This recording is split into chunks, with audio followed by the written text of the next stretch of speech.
Bonjour, je m'appelle Patrice Frélon, moniteur technique Isover Saint-Gobain.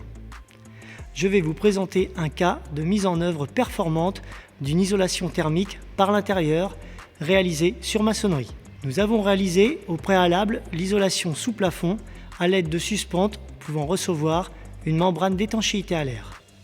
Puis, nous avons clipsé une rallonge pour créer un plénum qui accueillera le passage des gaines techniques.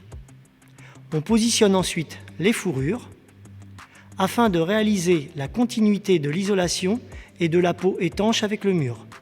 On laisse dépasser du plafond un lait de membrane de 10 cm pour pouvoir réaliser le recouvrement avec celle du mur.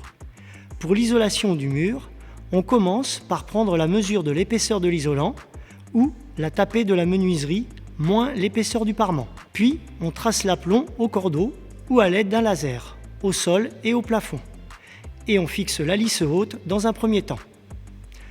On trace et positionne la fourrure horizontale à 1,30 m maximum du sol avec un point de fixation tous les 60 cm maximum. Puis on clipse les appuis avec un anthrax de 60 cm. On positionne l'isolant en veillant à rajouter 1 cm à la cote la plus haute pour éviter les ponts thermiques.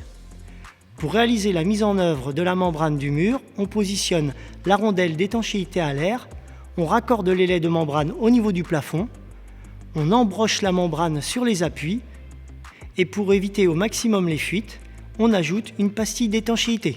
On raccorde ensuite les laits de membrane entre elles à l'aide d'un adhésif compatible en respectant un recouvrement de 10 cm minimum.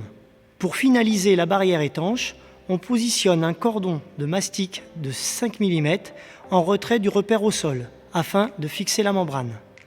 Et ensuite, on positionne la lisse basse sur la membrane et le mastic. Pour finaliser notre doublage, il n'y a plus qu'à positionner les fourrures verticales et les régler à l'aplomb, puis à visser le parement.